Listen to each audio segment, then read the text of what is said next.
Gospel according to St. John, the 1st chapter. Glory to you, Lord.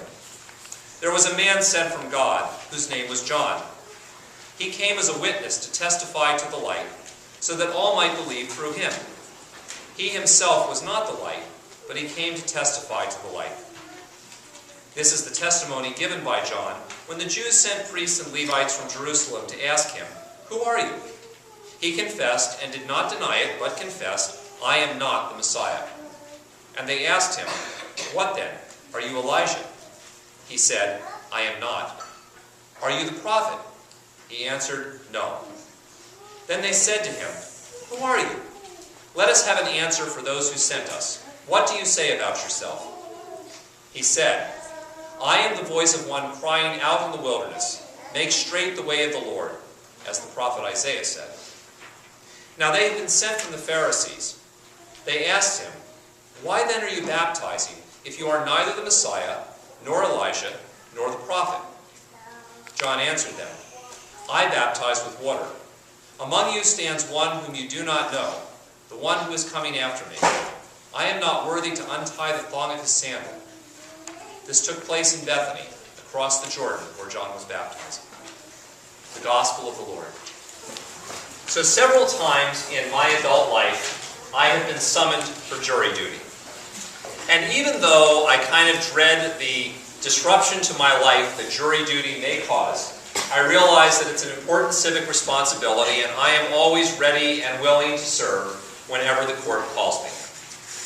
I do confess, however, that I am more ready and willing to serve and experience that disruption because I am convinced after all these years that the disruption to my life will be at most one day, because I am certain that I will never, ever be seated on a jury.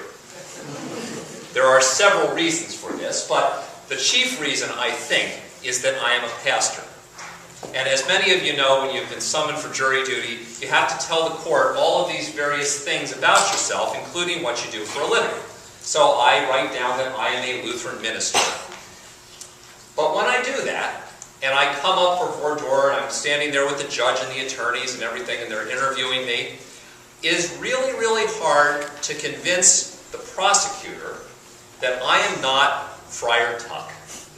You know, one of these sweet little, I just believe in a Pollyanna view of the world. That sweet person couldn't possibly have done that bad thing. No, I tell them, I am not that guy. That is not who I am. I am not that minister. Doesn't usually work. But if I can convince the prosecutor, then there's the defense attorney. And the defense attorney is convinced that I am like one of those fire and brimstone TV preachers. He jaywalked! He should burn in hell! And I go, no, I am not that guy. I am not that minister. That is not who I am. I find that I end up talking a lot about who I'm not who I am. And I suspect that happens to a lot of us. And in fact, it probably has happened to you at various times, and maybe even at those moments that you weren't thinking about it, and you were just casually talking to somebody about, you know, I'm buying a gift in church, you know, for this thing we're doing at church, and suddenly people go, "Oh, you go to church. Are you one of those people?" And suddenly you find yourself talking about who you're not. No, I am not one of those church people you've heard about, one of those Christians who doesn't believe in science and has to deny evolution, who parks their brain at the door, who has to believe every single thing literally. I am not that Christian. Or maybe you find yourself having to say, wait, I am not one of those judgmental people. I am not somebody who's anti-gay and anti-women's rights and all that. I am not that person. Maybe you just have to say, no, I am not like those Christians that maybe you experienced before, who are all wrapped up in their own personal holiness and don't care at all if the rest of the world is on fire and horrible things are happening where people are starving and homeless. I am not that person. That is not who I am. You know, sometimes we can get so caught up in having to describe who we are not that we don't actually end up talking about who we are. Who are we? Who are you? Who am I? Who is God calling us to be? Sometimes we're just trapped in who we're not. So if it's any consolation, even happened to John the Baptist. Because that's what happens in today's gospel reading, right? The people in Jerusalem have been hearing about all this stuff that John the Baptist has been doing, and they send representatives, and they say, "Who are you?" And immediately, John begins to tell them who he is not. He confessed, he did not deny it, but confessed, "I am not the Messiah." Okay, great, you're not the Messiah. Who are you? "I am not Elijah." Even though he dressed like Elijah and ate stuff like Elijah, so you can see why, but he's not Elijah. Good. You're not Elijah. Who are you? "I am not the prophet." And in that context, they were asking about this prophet that's mentioned in the book of Deuteronomy, a prophet like Moses, who's supposed to set everything right. No, he says, "I am not the prophet." So finally, in exasperation, they say to him again, "Come on, we don't care who you're not. Who are you? Let us have an answer for the people who sent us." And only then does John begin to pivot. Only then does he start to talk about who he is and what he understands his role to be in being part of God's plan. So I wonder if that question, "Who are you?" is maybe one of the most important questions of Advent. You know, most of the questions that we get hung up with this time of year are questions like, have you finished your shopping? Have you finished your baking? Are your travel plans ready? But maybe who are you is the most important question we ought to think about. Because sometimes for us, we get so hung up on having to explain who we're not that we don't actually pivot back and think about who we are and who God wants us to be, both as individuals and as a community. So I thought about that as we were getting together the pledge card and the stewardship campaign, because as we were looking at the All-In campaign and we talked about supporting the pillars and being part of a community together, it occurred to me that really what we're asking you to do, even though it involves filling out pieces of paper and things like that, we're asking you to consider the question, who are you? Who are you as an individual follower of Jesus? Who are we as a community of Jesus followers in this time and this place? It's easy to get caught up in who we're not. But what if the way we answer that question is to say who we are is a community of people who are folks who are part of a worshiping community. We worship together. And of course that means we gather together and we center ourselves on God, but it also means that we're part of a community that regularly worships even if we can't be in the same room together with one another. I've been really, really pleased by the fact that a number of people have said to me over the course of this year, as we've had more of our sermons up on YouTube and we're sending the emails out and the music is there and things, people who have said to me, "I am out of town almost every weekend for work or something like this." Or some of our folks who really are shut in and can't get out, who say, "I feel like I am part of this worshiping. In fact, I am part of this worshiping community because I watch the sermons and I think about them and I listen to the music. And even though I can't be there, I'm part of this community."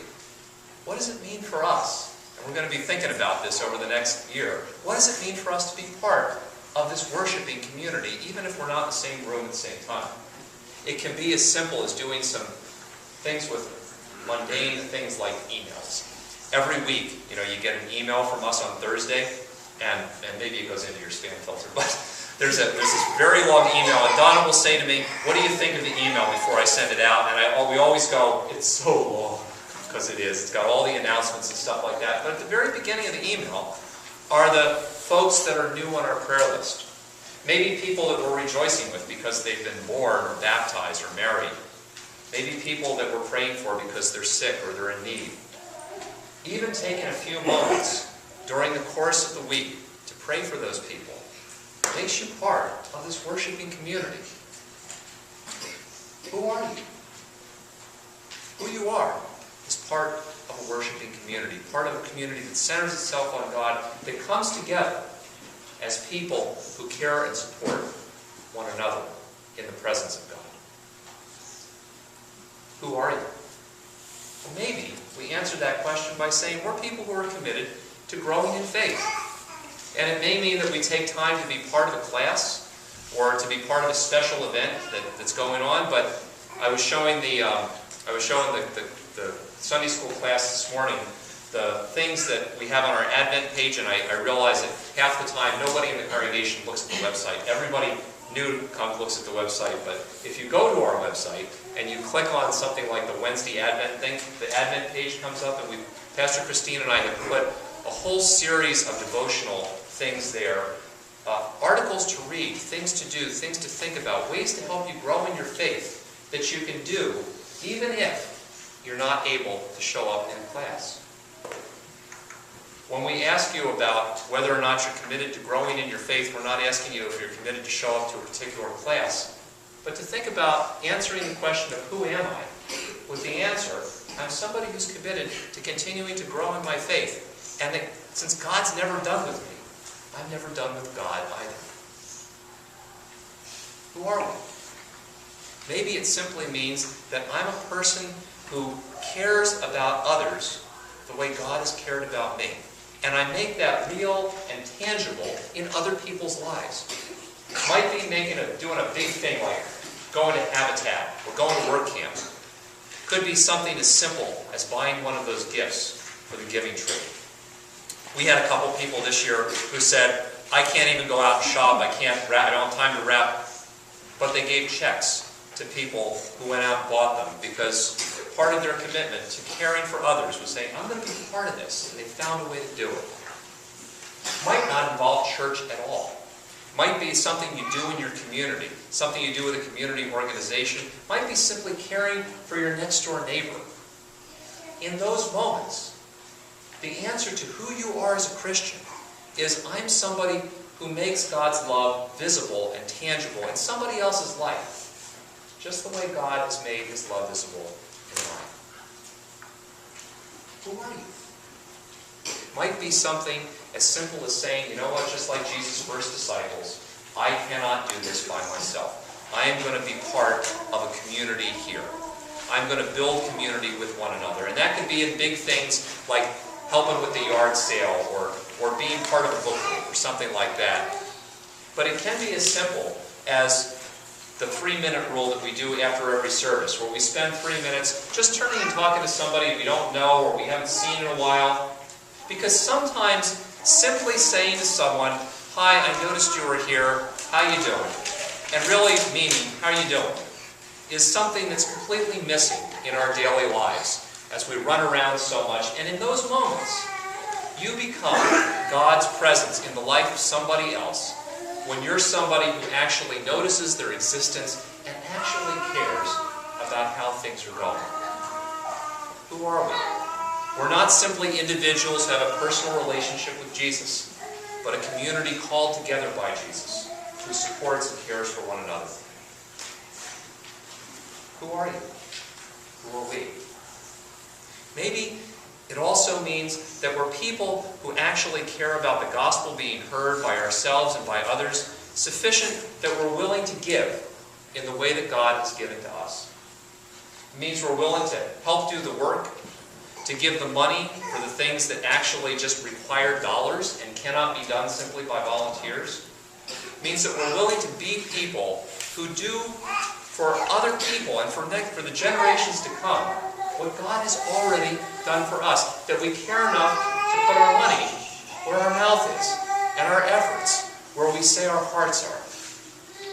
When people look at us and see us actually being willing to invest ourselves in what we say is important, that answers the question, who are you? Better than anything that we just say with our lips. So who are you? Who are we as a community of God's people? John the Baptist actually ended up answering that question by talking about what God was doing in the world and how he saw himself as an integral part of what God was doing. And really, I think the same is true for us. like John, we can begin to answer the question, who are you? By looking at ourselves, our gifts, and our talents, and seeing who God has already made us. We can begin to answer the question by looking around us, seeing what God is doing in the world, and noticing the ways God is calling us to act and be part of it. And we can begin to answer that question by looking at the future with hope and with expectation, and by being committed to becoming the people that God is calling us each and every day.